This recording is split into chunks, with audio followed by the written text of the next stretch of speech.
हमारे body parts में जाती है वो बहुत तगड़ा है। ऑक्सीजन की बाइंडिंग एफिनिटी पर हाय बच्चों, हेलो एवरीवन, क्या हाल चाल मेरे बाल को। आई होप सब बहुत अच्छे होंगे और ज़बरदस्त तरीके से अपनी पढ़ाई कर रहे होंगे, है ना। चलो, लास्ट क्लास में हम लोगों ने कुछ क्वेश्चंस को डिस्कस किया था बेटा। आज हम उसके आगे क्वेश्चंस को डिस्कस करेंगे और बिल्कुल भी टाइम वेस्ट नहीं करेंगे। चलो आज पढ़ाई करते हैं, है ना। यस चलो, अब ये क्वेश्चन पूछ रहा है कि partial pressure mmHg of CO2 and O2 in atmospheric air are respectively, है ना। तो रेस्पेक्टिवली में पहला तो CO2 का पूछा है और दूसरा O2 का पूछा है। एकदम मेमोरी बेस्ड सवाल है बेटा। तो देखो ज़रा, जब एटमॉस्फेयर की बात करते हैं तो ऑक्सीजन का होता है 159 mmHg एंड CO2 का होता है 0.3 mmHg। बिल्कुल मेमोरी बेस्ड सवाल है, बिल्कुल भी इधर उधर दिमाग लगाने की ज़रूरत नहीं है। अगर तुमने NCERT में ढंग से पढ़ रखा है तो तुम आसानी से उस क्वेश्चन को सॉल्व कर लोगे। यस मेरे बच्चों, ठीक है। चलो, तो हमारा जवाब इसमें क्या हो जाएगा? डी।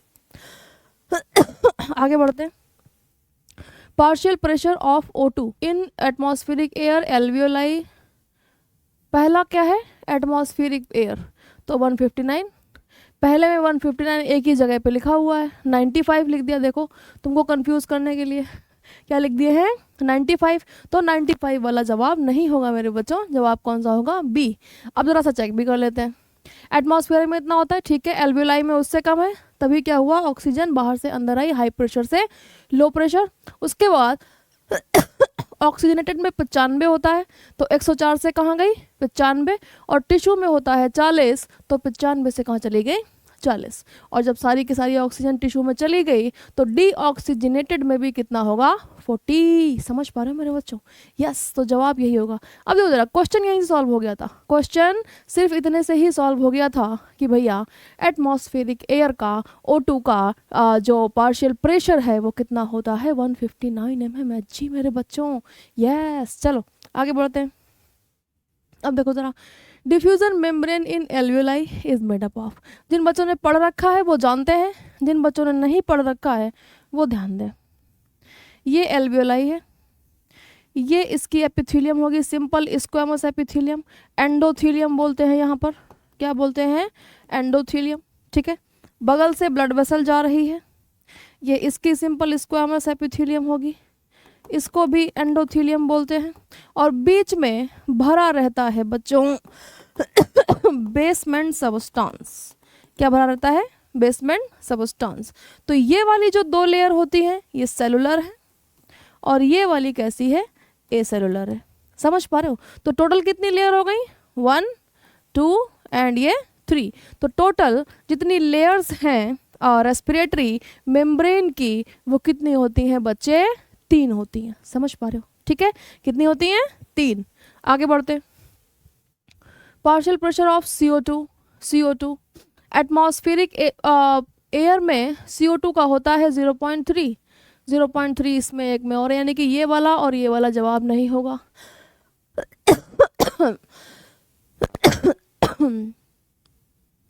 डीऑक्सीजनेटेड ब्लड में 40, ऑक्सीजनेटेड ब्लड में 45 एंड टिश्यू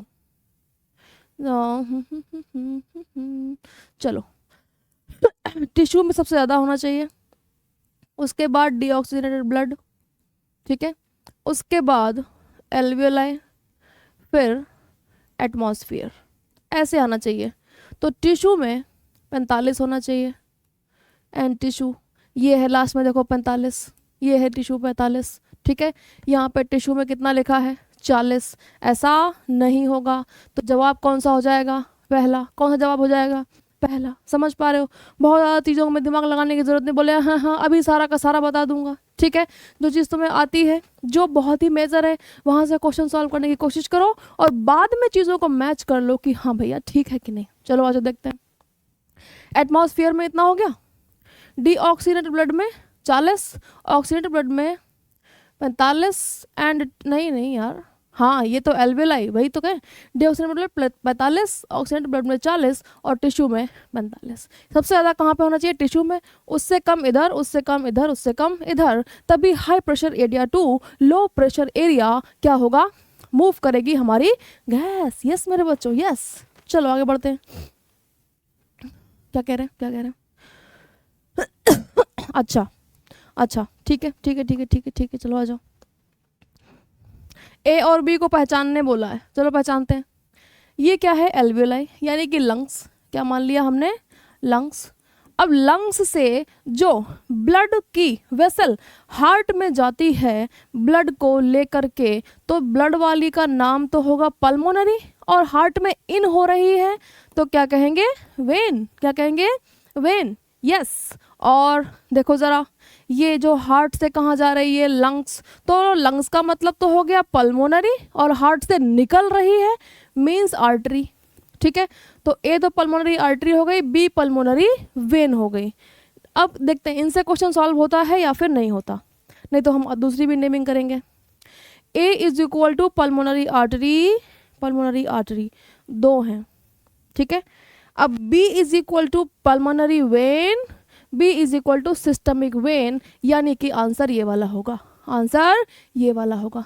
अब आओ मैच कर लेते हैं। जो हार्ट से लेकर के हमारे बॉडी पार्ट्स में जाती है उसको हम सिस्टमिक आर्टरी कहते हैं। क्या कहते हैं? Systemic artery. और ये सिस्टमिक वेन या फिर वेना केवा, वेना केवा। समझ पा रहे हो?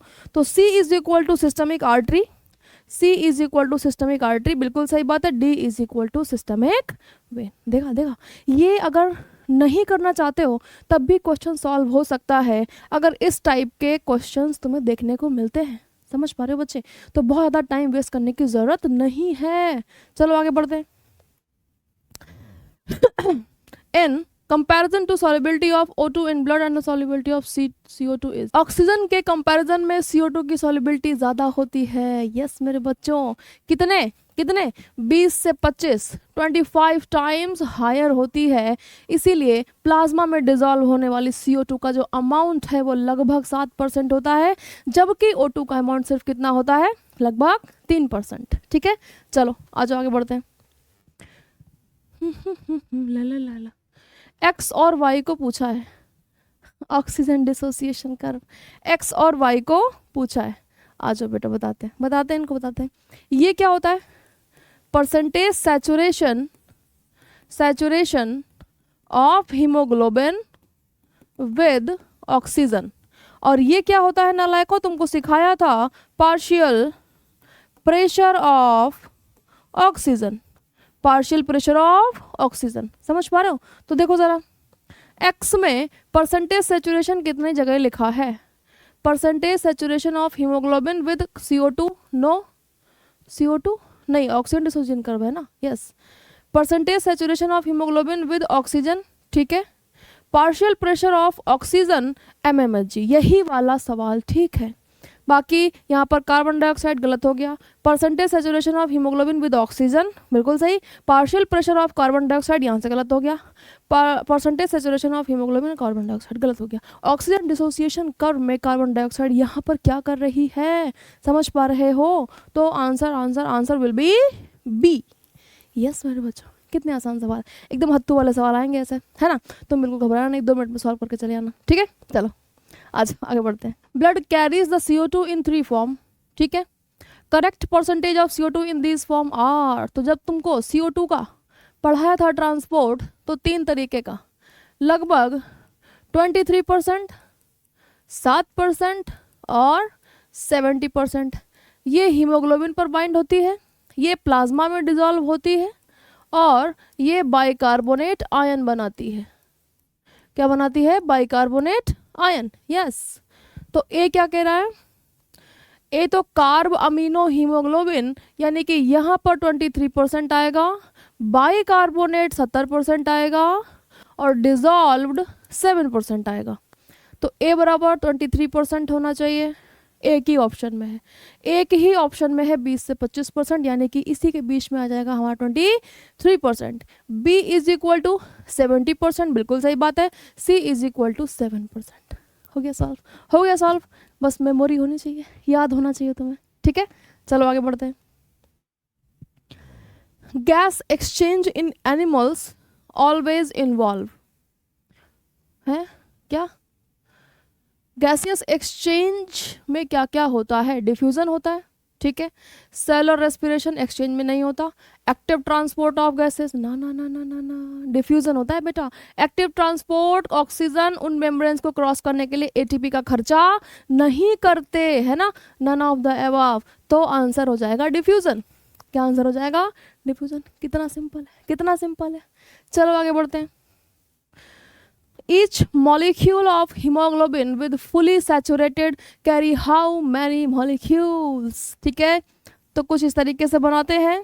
यस, 4 ऐसे एफी सेंटर, इससे एक ऑक्सीजन, इससे एक ऑक्सीजन, इससे एक ऑक्सीजन, इससे एक ऑक्सीजन। बोले 100% सैचुरेशन, कितने मॉलिक्यूल? 4। कितने मॉलिक्यूल? 4। तो आंसर विल बी डी।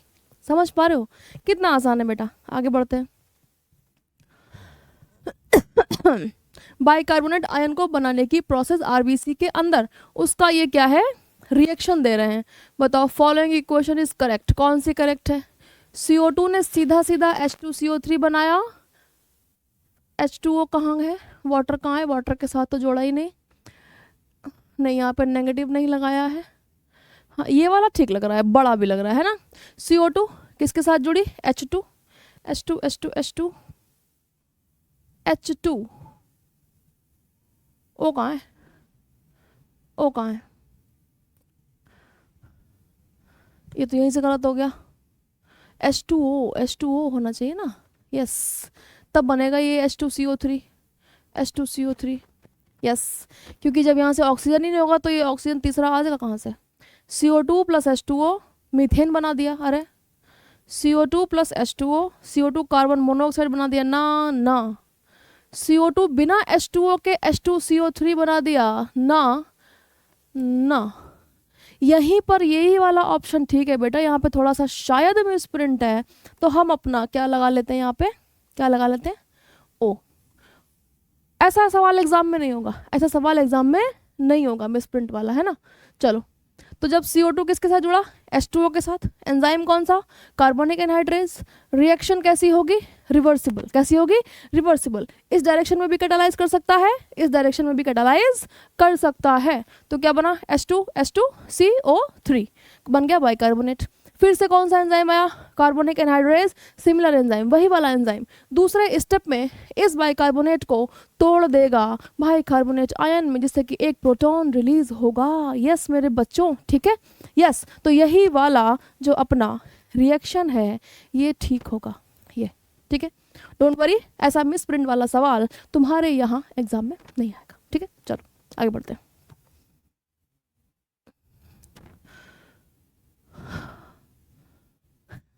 पढ़ो पढ़ो पढ़ो। पहली बात तो देखो, करेक्ट पूछ रहा है, ठीक है। 1 ओनली, 2 3 5 6 1 3 6 7 1 and 6, यानी कि 1 वाले को लेकर के बड़ा ऑप्शंस दिए गए, यानी कि पहला तो होगा ही होगा। चलो आ जाओ। The nasal chamber open into pharynx, exactly, yes open होता है, ठीक है। अब हाँ, यानी कि ये वाला आंसर हमारा ठीक है, अभी तक के लिए ठीक है। अब अपन ये चेक करेंगे, क्या 6 वाला ठीक है? ये चेक करते हैं, आ जाओ 6 वाला पढ़ते हैं। All the part starting from the external nostril up to the alveoli, external nostril से एल्वियोलाई और उनकी duct form the conducting part. ना ना ना, वो कंडक्टिंग पार्ट नहीं बनाते। जो एल्वियोलाई और एल्वियोलर डक्ट होती हैं बच्चे, वो कौन सा पार्ट बनाती है? रेस्पिरेटरी जोन, ठीक है। वहाँ पर गैसों का एक्सचेंज होता है। तो 6 वाला तो गलत है, यानी कि ये वाला हमारा जवाब नहीं होगा, ठीक है। 6 वाला इसमें भी है, यानी कि ये वाला जवाब नहीं होगा, ठीक है। 6 वाला इसमें है, यानी कि ये वाला भी जवाब नहीं होगा। जवाब कौन सा होगा? ए, ठीक है। अब तुम कहोगे हैं दिए तो 7 है, सिर्फ एक ही ठीक है, ये तो गड़बड़ लग रहा है। तो देखो जरा पढ़ के देख लेते हैं क्या हमारी बात ठीक है या फिर नहीं। दूसरी बात, the pharynx open through the trachea region into the larynx. ना, लैरिंग्स में ट्रेकिया के थ्रू ओपन होते हैं? नहीं, ट्रेकिया में ओपन होते हैं लैरिंग्स के थ्रू। समझ पा रहे हो? लैरिंग्स ऊपर है, ट्रेकिया नीचे है मेरे बच्चों। Yes, pharynx is a cartilaginous box. ये कौन होता है कार्टिलेजिनस बॉक्स? लैरिंग्स। कौन होता है? लैरिंग्स। तो ये गया, ये गया। Trachea divide at the level of 7 thoracic vertebra. ना ना ना ना ना ना, 5th हो जाएगा यहाँ। क्या हो जाएगा? Fifth, into right and left primary bronchi, ये भी गया। पांचवा, lungs are covered by a 3 layered, कितनी लेयर्ड? 3 लेयर्ड प्लूरा, ना जी ना, कितनी होती है? 2 लेयर्ड, ठीक है, ये भी गया। सातवां, the lungs are situated in the abdominal chamber, no they are situated in thoracic chamber मेरे बच्चों। कौन सा चैम्बर? थोरेसिक, ठीक है। तो भैया एक ही स्टेटमेंट ठीक है, बाकी सारे के सारे गलत हैं, तो जवाब विल बी ए। समझ पा रहे हो? यस चलो असर्शन रीजन, चलो थोड़ा सा बड़ा कर लेते हैं बेटा, थोड़ा सा बड़ा कर लेते हैं। यस यस मेरे बच्चों आ जाओ। आई होप कि तुम्हें भी दिख रहा होगा। चलो, it is not possible to directly alter the pulmonary volume manually, बिल्कुल, that's why anatomical setup of lungs in the thorax is such that any change in the volume of thoracic cavity will be reflected in the pulmonary cavity. कह रहे हैं, reason में कह रहे हैं कि हम अपने लंग्स के वॉल्यूम को डायरेक्टली ऑल्टर नहीं कर सकते, इसीलिए थोरेसिक चैम्बर में ऐसा सेटअप लगाया है कि थोरेसिक कैविटी में होने वाला चेंज सीधा का सीधा पल्मोनरी वॉल्यूम पर अपना इफेक्ट डालता है। लगी बात समझ? यस बिल्कुल मेरे बच्चों, दोनों ही बातें ठीक हैं और दोनों का आपस में कनेक्शन भी बहुत तगड़ा है। तो देखो जरा कहाँ लिखा है करेक्ट एक्सप्लेनेशन, जवाब विल बी बी। क्या जवाब हो जाएगा? बी। समझ पा रहे हो? ठीक है, चलो अगला पढ़ते हैं। Contraction of diaphragm decrease the volume, contraction of diaphragm decrease the volume of thoracic atmospheric pressure. Sentence ही गड़बड़ है, सेंटेंस ही गड़बड़ है, ठीक है। एक जगह कह रहे हैं वॉल्यूम, दूसरी जगह कह रहे हैं प्रेशर। एक ही चीज साथ कैसे हो सकता है? वॉल्यूम घटेगा तो प्रेशर बढ़ेगा, वॉल्यूम बढ़ेगा तो प्रेशर घटेगा, ठीक है। और दूसरी बात, जब डायफ्राम, ये डोम शेप है, जब कॉन्ट्रैक्ट किया, फ्लैट हुआ, तो वॉल्यूम बढ़ता है ना कि डिक्रीज होता है। तो reason is false, reason is false, ठीक है। असर्शन देखो, diaphragm help in human respiration, exactly, ठीक है। तो assertion is true but reason is false, D. तो इसका जवाब हो जाएगा डी। इसका जवाब हो जाएगा डी। यस मेरे बच्चों, यस। चलो आगे बढ़ते हैं, इसको रफ करते हैं।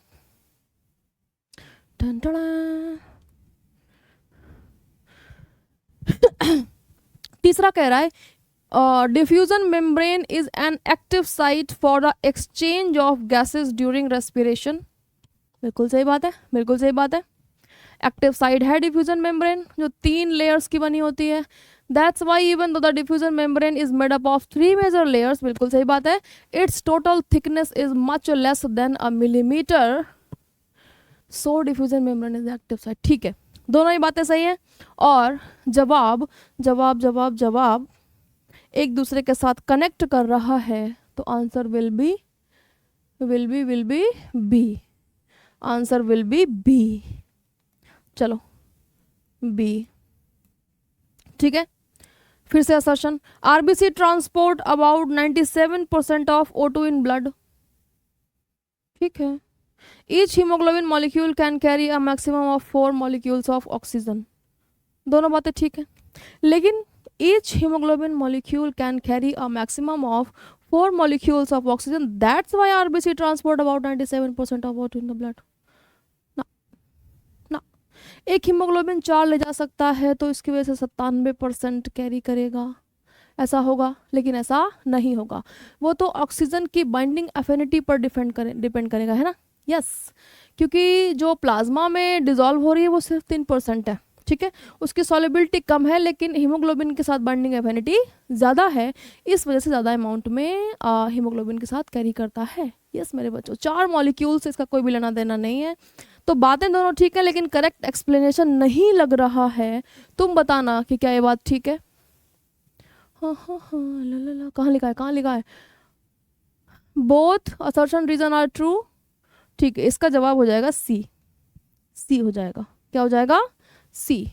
अगला असर्शन क्या है? Cigarette smoking is injurious to health, बिल्कुल, because cigarette smoking cause asthma, asthma ऐसा होता है ना, एम्फाइसीमा करता है। तो रीजन फॉल्स असर्शन ट्रू, कहाँ पे लिखा था ऐसा? Reason false assertion true, D, इसका जवाब हो जाएगा डी। अरे रे रे रे रे रे रे, इसका जवाब क्या हो जाएगा? डी। ठीक है मेरे बच्चों, ठीक है, यस ठीक है। चलो आगे बढ़ते हैं, आगे बढ़ते हैं, आगे बढ़ते हैं। तब तक हम जल सेवन करें, तुम क्वेश्चन पढ़ो। हम्म हम्म चलो, कौन सा स्टेटमेंट करेक्ट है? करेक्ट है, करेक्ट, सही वाला पूछ रहे हैं बेटा। With respect to gaseous exchange during respiration in human, yes मेरे बच्चों। चलो 1 and 3, 2, 4 and 5, ओनली 3, ओनली 1, यानी कि 1 and 3 में ही झोल हो सकता है। आज देखते हैं।